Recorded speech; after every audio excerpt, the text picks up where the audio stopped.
Hello students, most welcome in math track academy. तो यहाँ पर हम लोग रियल एनालिसिस को पढ़ रहे हैं। आज हम कुछ प्रॉब्लम्स करेंगे जो कि रियल नंबर सिस्टम के ऊपर बेस्ड हैं, काउंटेबिलिटी से रिलेटेड प्रॉब्लम्स हैं। उनकी डिस्कशन कर लेते हैं ताकि हमारी जो फाउंडेशन है वो पता चलेगा कि हम क्वेश्चंस कर पा रहे हैं या फिर नहीं कर पा रहे हैं, है ना। उन क्वेश्चंस को हम कैसे हम उनको अप्रोच करते हैं। साथ में हमने जो टॉपिक डिस्कस किया थे अकाउंटेबिलिटी है, तो उससे रिलेटेड जो हमारे पास कॉम्पिटिटिव एग्जाम्स में क्वेश्चंस आए हैं, सीएसआई आरनेट हो गया, जैम हो गया, या फिर तुम्हारे पास गेट हो गया, तो इन सब में जो क्वेश्चंस आए हुए हैं उनके डिस्कशन कर लेते हैं। ज्यादा क्वेश्चंस नहीं, लेकिन दो चार 10 क्वेश्चंस करेंगे। उससे हमारा जो कॉन्सेप्ट है क्वेश्चन को हम कैसे देखते हैं, बाकी आपको रिजल्ट्स आते होंगे, आपको डिफिनीशंस आते होंगे, तो आप इजिली उनको कर पाएंगे। ओके, तो आइए हम यहाँ पर एक प्रॉब्लम लिख रखे हैं, बाकी हम ड्यूरिंग लेक्चर हम प्रॉब्लम्स को लिखेंगे यहाँ पे। तो आइए जरा देखते हैं। फर्स्ट फर्स्ट हमारे पास एक क्वेश्चन है। क्या क्वेश्चन है, क्या कहता है कि total number of subsets of a finite set A has 56 more elements than the total number of subsets of another finite set B, है ना। जो A के सबसेट्स है वो 56 मोर है than of that of B, है ना। B के जो भी सबसेट्स हैं, what is the number of elements in the set A। ठीक है, तो A के अंदर हमारे पास नंबर ऑफ एलिमेंट्स क्या है ये आपको कैलकुलेट करना।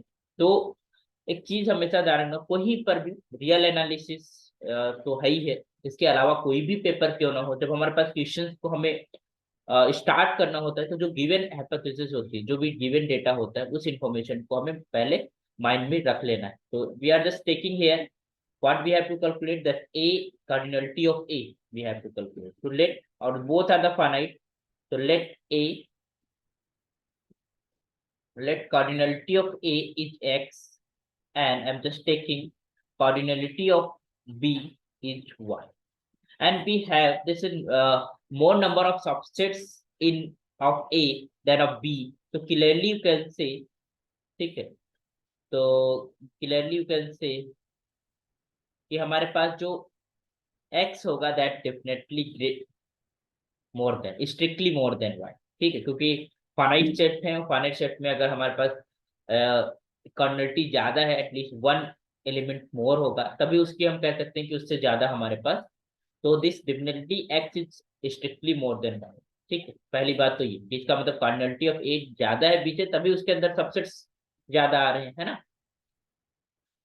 सो we have this thing. Okay, now number of subsets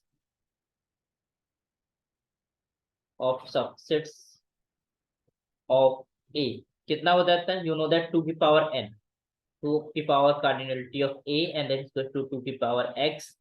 And similarly the number of subsets of b is what, that is equals to 2 की power cardinality of b, that 2 to the power 1. Now given what the condition is given, this is important thing, what is given, that is this 2 की power x is cardinality, the this is 2 की power x is more 56 members than of 2 to power 1. So you can subtract, अगर इससे हम 56 subtract कर दें, तो now it will be equal to this, या फिर 2 to power y में हम 56 ऐड कर दें, तो you will get this relation. So from here you get this is 2 की power x minus 2 to power y and is just equal to 56. We got this result. अच्छा, एक चीज समझना यहाँ पे, हमने पहले ही हमको पता है कि this y is less than x, तो 2 की पावर समथिंग है, तो हम अगर y 2 की पावर y हम यहाँ पर बाहर ले लेते हैं, फिर हम टेकिंग 2 की पावर y इज आउटसाइड, तो 2 की पावर x में से y टर्म तो निकल आया, this something, this this x will be something y plus k, because हमारे पास x ज्यादा है, तो ये कुछ इंटीग्रल पार्ट हमारे पास यहाँ पर, कुछ नंबर ऑफ एलिमेंट्स हमारे पास ज्यादा होंगे। ठीक है, तो कौन से ज्यादा, उनको हमने कह दिया k कह दिया, तो you this x you can write y plus k, and when you are taking 2 power y outside it remains 2 की power k minus of 1 and 56. Clear. अब यहां से हमारे पास चीजें समझ में आना है। नाउ दिस फैक्टराइज इज 56, तो 56 को जब हम फैक्टराइज करेंगे, तो एक चीज ध्यान देना, 2 की power k minus 1 is just equal to 8, मतलब यहाँ पर कुछ आएगा 2 into 2 into 2 into 7, है ना। दिस 8 7 जा 56, वी नो दैट। ठीक है, तो हम एक चीज देख रहे हैं कि ये जो नंबर आएगी ये इवन है, इवन में से 1 सब्ट्रैक्ट करेंगे या 1 ऐड करते हैं, we got an odd number. तो ये जो हमारे पास 2 की पावर k-1 ये एक ऑड नंबर है, और 2 की पावर y एक इवन नंबर है। यहाँ पर जब हम फैक्टराइज कर रहे हैं तो वी कैन सी क्लियरली कि हम जो नंबर है यहाँ पर वो ये हमारे पास तो 2 की पावर समथिंग आ रहा है, तो ये इसके साथ इंक्लूड नहीं होगा 2 की पावर k-1 के साथ, और 2 की पावर y के साथ 7 इंक्लूड नहीं हो सकता। तो this 7 is separated and this portion is separated, तो you can say when you factorise, तो नाउ ये क्लियरली समझ पा रहे हैं कि ये 2 की पावर k-1 एक ऑड नंबर होगी और राइट साइड में ऑड नंबर 7 ही लिखी हुई है, तो इट मीन दैट 2 की power k-1 is just equal to 7। तो यहाँ से हम 2 की power k is just equal to 7 + 1, या you can say this is 2 की power k is just equal to 8, and यहाँ से 2 की power k is just equal to 2 की power 3, this implies k is equal to 3। तो k की value तो 3 आ गई। अगर हमने कहा कि ये फैक्टर 7 था, तो definitely what remains, this is 2 की power y is just equal to what, 2 की पावर 3, मतलब जो रिमेनिंग पोर्शन है वो हो जाएगा। तो यहाँ से y बराबर भी क्या आ गया, 3।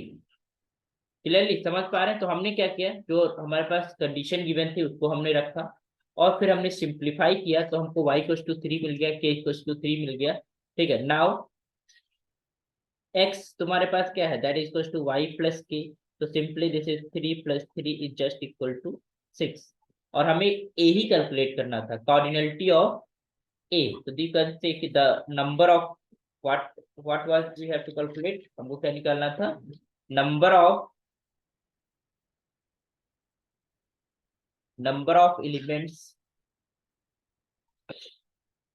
elements in the set A is just equal to 6, ये आपका आंसर होगा।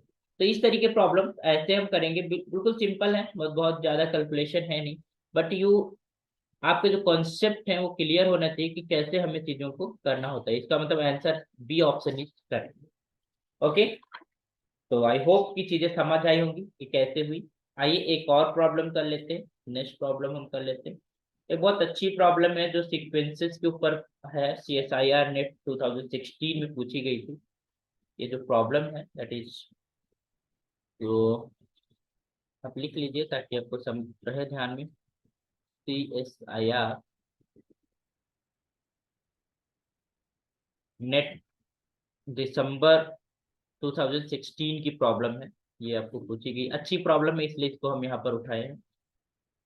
प्रॉब्लम ये है कि क्वेश्चन नंबर 2, तो कंसीडर, हमने दो कलेक्शन कंसीडर की, consider the sets of sequences,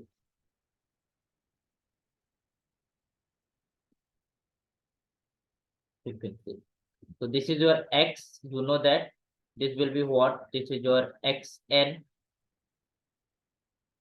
such that this is xn is belonging to 0, 1, and this is n from set of natural numbers। ठीक है, तो these are sequences, okay, and जो y है, this is what, this is the subset of x, मतलब x की sequences में से ही हमने सीक्वेंसेस उठाई हैं, जिसमें हमारे पास xn is just equal to 1 for at most finitely many n। Okay, ये हमारे पास दो सीक्वेंसेस के कलेक्शन है, ठीक है, x और y। अब इनके बारे में आपको बताना है। Then one, that is x is countable, क्या है कि x काउंटेबल है, y is फाइनाइट, y जो है फाइनाइट सेट है। ओके, दूसरा जो ऑप्शन इन्होंने बोला है that is your x is uncountable,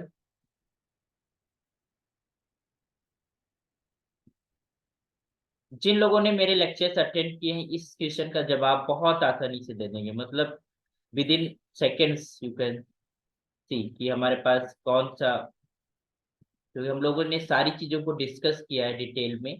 तो अगर आपने उन चीजों को पढ़ा है तो आपको समझ में आ गया होगा कि किस तरीके से को हम काउंटेबल बोलते हैं, अनकाउंटेबल बोलते हैं, और ये सिक्वेंसेस जो लिखी हुई हैं ये हमारे पास कौन से हैं, काउंटेबल है या अनकाउंटेबल है, इस तरीके से।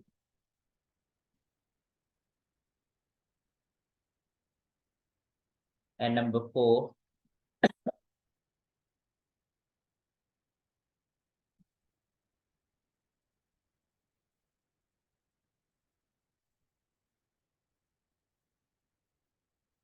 x is uncountable and y is also uncountable, ये इन्होंने।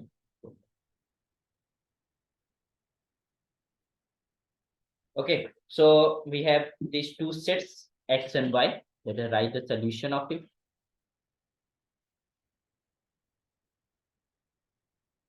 Okay, so इसमें हमने बताया था कि सीक्वेंसेस जो हम लेते हैं x के अंदर, जो हम सीक्वेंसेस लेते हैं, if I am just writing this sequence in the form x1 x2 x3 x4 and so on, ये हमारे पास कितने टर्म्स होते हैं सीक्वेंस के अंदर, lf नॉट। और जो हमारे पास एक्साइज लिया जा रहा है, एक्सटेंस लिया जा रहा है, वो कहाँ से लिया जा रहा है, इंटरवल 0 1। इसके बारे में बता भी चुके हैं बट हम यहाँ पर देख लेते हैं।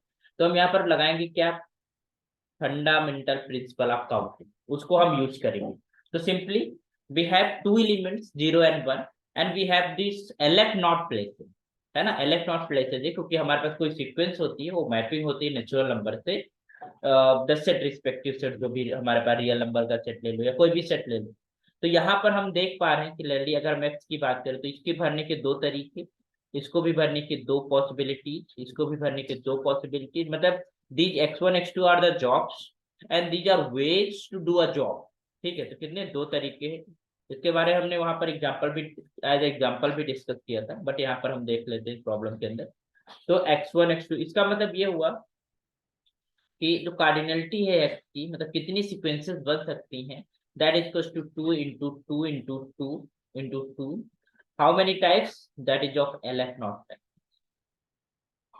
ठीक, it means you can say to the power LF not and that is your C। और C क्या बताता है, अगर हमारे पास इस सेट की कार्डिनलिटी C होती है तो उसको हम क्या बोलते हैं, अनकाउंटेबल।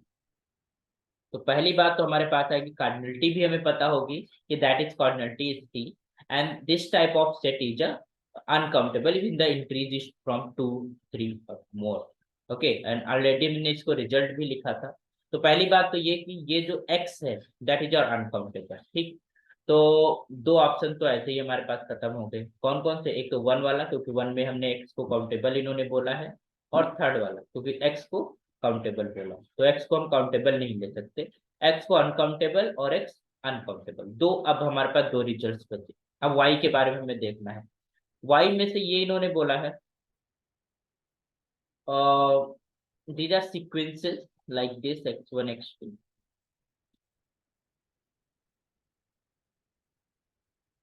ठीक है, सच दैट, मतलब जो एक्शन है दिस इज फाइनाइटली, ठीक है, इफ एक्शन या x1 यू कैन से, ये सारी सीक्वेंसेस यहीं से उठा ली गई है, कहाँ से, कैपिटल एक्स से। तो इसका मतलब ये है कि सीक्वेंसेस जो ली गई हैं उनमें जो एंट्रीज है वो खाली 0 और 1 से ही ली गई है, but there are restriction that we can choose one is only finitely है। वन को हम फाइनाइटली टाइम्स ही चूज कर सकते हैं, जीरो को हम कितनी बार भी चूज, जीरो में कोई रिस्ट्रिक्शन नहीं है, but you can choose one in the finitely. तो वही इन्होंने यहाँ पर लिखा है, दिस इज सच दैट, मतलब I we are taking the sequences where the ends या excise is put from 0 and 1, 0 और 1 से लिया जा रहा है, बट बिकॉज हमने एक्स की कोई सबसेट लिया है, एक्स का कोई सबसेट लिया है, उसमें वो सीक्वेंसेस ही रखी हैं जिसमें वन हमारे पास फाइनाइटली टाइम्स अपेयर हुआ है। ठीक, तो we can say here this is your action is equals to 1 for at most, यहाँ पर लिख दिया ना, for at most finitely many। Clear, अब ध्यान दीजिएगा तो इसका मतलब है कि मान लो कि हम एक्शन तक जाते हैं, या फिर अभी तो हम ये नहीं कह सकते कि हमारे पास फर्स्ट प्लेसेस में वन वन पुट किया गया, zero, but whatever the places we have the, if I am just writing two, या फिर मान लो इसको हमने टू कहा, इसको भरने के टू तरीके, इसको हमने जीरो भरा या कुछ भी करा, तो एक चीज तो क्लियर है, when you are writing the cardinality of y, you have two ways to write the finite numbers, मतलब finite जो places हैं, you have the lf not places for the each and every sequence, ठीक है, but the finite जो places है उसमें हमारे पास भरने के दो तरीके हैं, एक तो जीरो भरेंगे या फिर वन भरेंगे, क्योंकि we are taking action as finitely, but जो लेस रेस्ट हमारे हैं उनमें सब में हमें जीरो भरना है, तो जीरो भरने का मतलब एक ही तरीका, we are taking the zero. Okay, so you can see here, if you're writing cardinality of y, 2 into 2 into 2 into 2 up to this is 2, this is finitely many times, finitely, finite times you can, ठीक. और इसके बाद जो rest है उसमें वो one ही रहेगी हमारे पास, possibility up to L F not times, है ना. मैं तो ये can say this is next is can say this is L F not,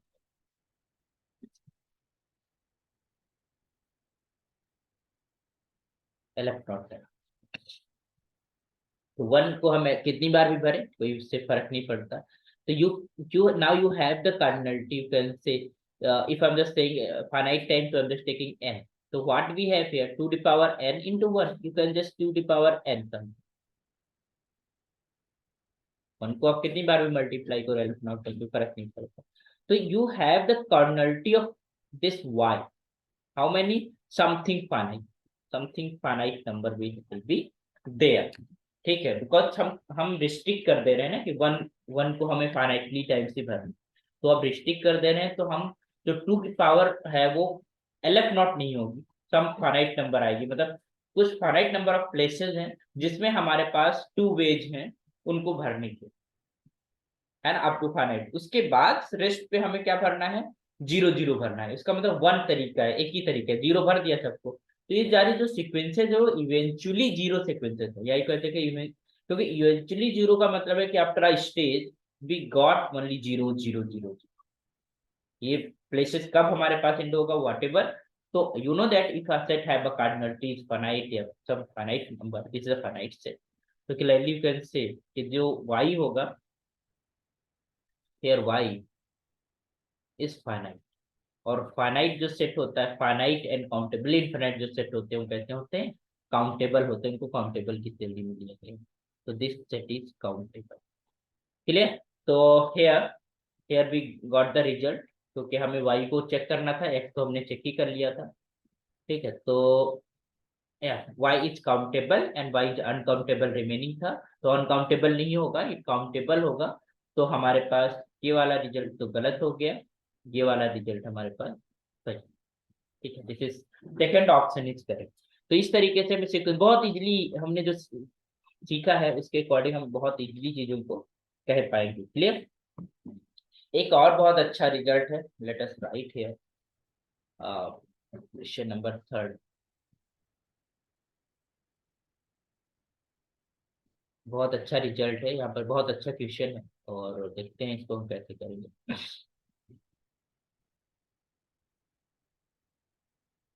ये है आपका जून, CSIR का ही है, CSIR जून 18 का, ठीक. इसमें क्या था कि let this S is just equal to x comma y pair such that this is x square plus y square is equals to 1 upon n square. Clear.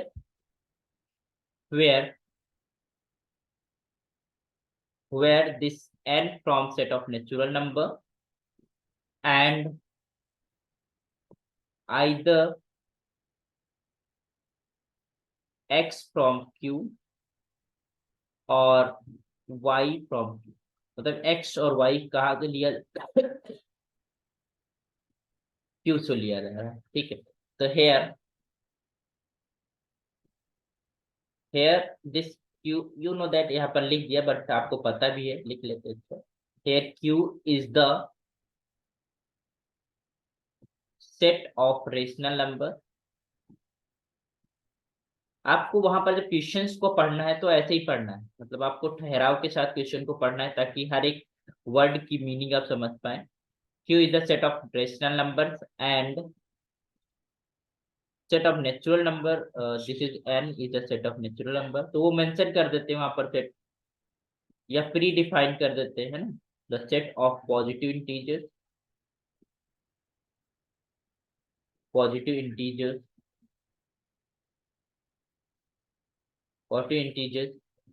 which which of the following which of the following is true। आपको बताना है इसमें से कौन true है। और ये SCQ है, मतलब सिंगल करेक्ट आपके पास है, ठीक है। जो देखते हैं वन फर्स्ट वाला, एस इज अ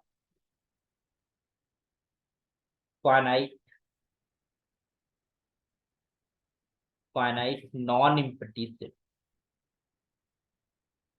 एम्प्टी नहीं है और फाइनाइट है, अभी देखेंगे हम लोग। एस इज काउंटेबल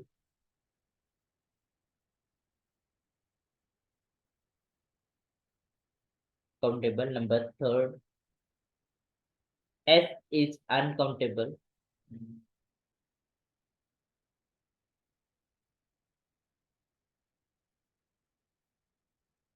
और number four that equals to S is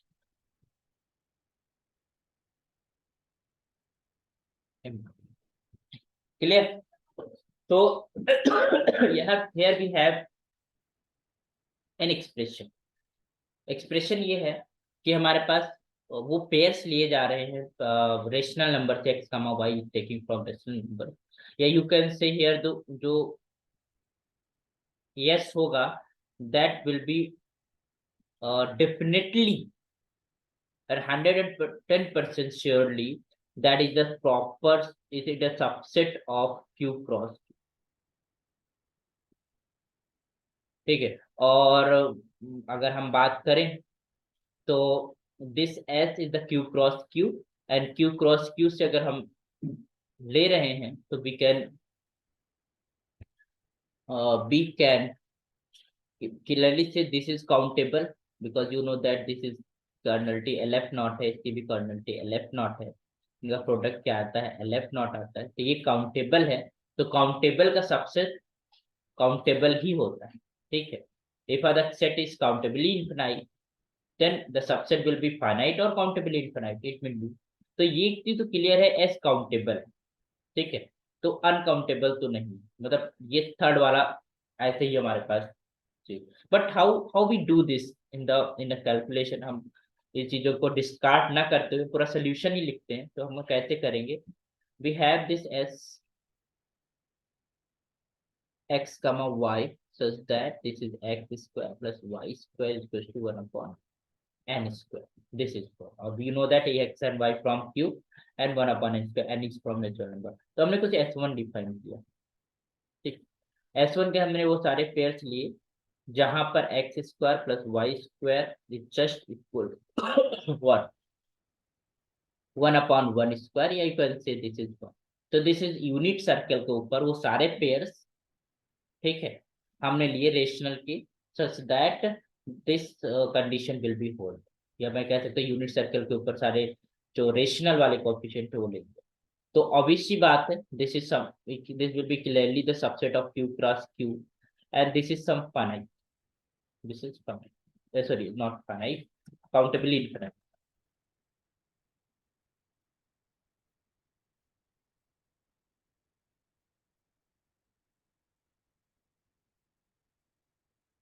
so your countably infinite या you can say countable, ये जो भी सेट आएगा that will be a countable set, ठीक है, क्लियर। फिर हमने दूसरा जो S2 मेंशन किया, उसके अंदर हमने वो पेयर्स लिए such that this is x square plus y square is just equal to 1/2 का स्क्वायर मतलब 1/2 का स्क्वायर है ना। इस तरीके से ये हमारे पास ए बी सर्कल होगा जिसका रेडियस जो है 1/2 है। यहाँ पर रेडियस 1 रेडियस था। इसी तरीके से तो भी यार ये भी तुम्हारे पास क्या आएगा, ये भी हमारा सबसेट होगा Q क्रॉस Q, ये भी क्या होगा, काउंटेबल होगा। तो इस तरीके से जो S1 S2 हम लिख रहे हैं इस तरीके से हम लिखेंगे। और फिर S3 हमने लिखा, वो भी हमारे पास कुछ इस तरीके से x, y सच दैट वो सारे सर्कल्स जो कि हमारे पास जिनका रेडियस 1/3। क्लियर। इस तरीके से हमारे पास ये भी एक काउंटेबल सेट ही आएगा। Clear, because it will be the subset of. तो इस तरीके से हम देख पा रहे हैं। और एक चीज तो क्लियर है कि circle x square plus y square डेजर्ट एक कम से कम एक मेंबर तो होगा ही होगा। If I am just taking this is 0 and this is 1 तो it will be satisfied this. इसका मतलब नॉन इम्पिटी तो हो गया। ठीक है, और ऐसे बहुत सारे हमारे पास मेंबर्स होंगे, ठीक है, जो इस चीज को फॉलो करते होंगे। ठीक है, अब हम अगर रेशनल की बात करें so we have lots of pairs which is countably pairs. अगर हम देखें यहाँ पर, ठीक है, नॉन इम्पटी तो है, ठीक, इसका मतलब ऐसी इम्पटी, ये भी गलत हो गया। फोर्थ ऑप्शन यहाँ पर डिस्कार्ड हो गया। ठीक है, क्योंकि एक एक एलिमेंट तो है ही है जो उसको सेटिस्फाई कर रहा है, बहुत सारे एलिमेंट हो गए but there will be one. Clear. तो एक चीज हमें चेक करना होगा कि हमारे पास एक काउंटेबली इनफाइनाइट आएगा या फिर फाइनाइट आएगा। वो चीजें हमें देखनी होंगी, बट काउंटेबल हो, क्योंकि काउंटेबली इनफाइनाइट या फिर वो आएगा। उस चीज को चेक करने के लिए हमें एक चीज तो क्लियर है, काउंटेबल हो, इट इज काउंटेबल। ठीक है, तो इसी तरीके से हम लिखते जाएंगे और जब एसन लिखेंगे तो you have this is your x y, it's that x square plus y square is equal to 1/x², that is by the definition. अब एक चीज बताइए, जो हम एन लिख रहे हैं वो तुम्हारे पास कहाँ से ले रहे हैं, नेचुरल नंबर से ले रहे हैं। नेचुरल नंबर से ले रहे हैं तो इसका मतलब ये जो सेट्स बनेंगे S1 S2 S3 वो कितने सेट्स बनेंगे, that will be counting in LF not. कितने बनेंगे, LF नॉट। ठीक, तो अगर और S जो है, S क्या है, इन्हीं सब का क्या है, यूनियन ही तो है। S1 union S2 union S3 union S4 and so on, इस तरीके से। ओके, और ये हमारे पास क्या है, काउंटेबल यूनियन है। दिस इज काउंटेबल या डिन्यूमरेबल यूनियन कह सकते हो। This is I equals to 1 to infinity and this is all the union। और SIs, all the SIs are countable and union is also countable या denumerable union है। तो denumerable union है हमारे पास। तो you can say this is the countable union of countable sets। Countable union of countable set क्या होता है, काउंटेबल होता है, ये हमें पता है। तो it means that this S is a countable set. S कैसा सेट है, काउंटेबल है। जहां पर भी काउंटेबल सेट की बात करें हो वहां पर हम आसानी से, S is finite and non empty set. ठीक है, तो क्योंकि फाइनाइट नहीं होगा क्योंकि डिन्यूमरेबल यूनियन ले रहे हैं तो यहाँ पर हमारे पास जो है और सारे डिस्टिंक्ट होंगे। डिन्यूमरेबल यूनियन है और सारे के सारे जो S1 S2 है वो सारे डिसजॉइंट है। और डिसजॉइंट है तो उस केस में तुम्हारे पास जो आ, मतलब तुम्हारे पास, क्योंकि हर एक उसमें एटलीस्ट वन एलिमेंट तो होगा ही होगा। ठीक है, और हमारे पास वट एवर द फाइनाइट और countability finite but if union is denumerable तो उसका जो हमारा और सब में एटलीस्ट वन एलिमेंट है, सारे के सारे क्या है, डिस्टिंक्ट डिसजॉइंट है। तो उस केस में जो यूनियन आएगा that will be a countably infinite union आएगा। तो एस जो बनेगा वो तुम्हारे पास एस जो होगा वो काउंटेबली इनफाइनाइट होगा। इनफाइनाइट काउंटेबल तो होगा ही होगा क्योंकि सबसेट है क्यू क्रॉस क्यू का, बट एक काउंटेबली इनफाइनाइट आएगा और this option will be correct. S is countable. Non empty हो तो सही है बट इट फाइनाइट नहीं होगा बिकॉज ये हमारे पास काउंटेबल इनफाइनाइट। तो इस तरीके से क्वेश्चन को देखते हैं और क्वेश्चन को करते हैं। आपको इस तरीके से आपको आना चाहिए। इतना कुछ लिखना नहीं होता वहां पर, हमें अगर थॉट प्रोसेस क्लियर होती तो हम आसानी से चीजों को कर पाते हैं। क्लियर? तो आई होप ये चीजें समझ आ गई होंगी और आप कर पा रहे होंगे। ठीक है, तो अब हम लोग नेक्स्ट लेक्चर में पॉइंटसेट टोपोलॉजी के ऊपर बात करेंगे। और कोई डाउट है आपका, कहीं कुछ पूछना है तो यू कैन कमेंट, आप कमेंट कर सकते हो और यहाँ पर हम चीजों को आसानी से हम उस चीज को रिकॉर्ड कर देंगे या उसी लेक्चर को हम ले लेंगे। Okay, thank you so much. ऐसे पढ़ते रहिए, सीखते रहिए।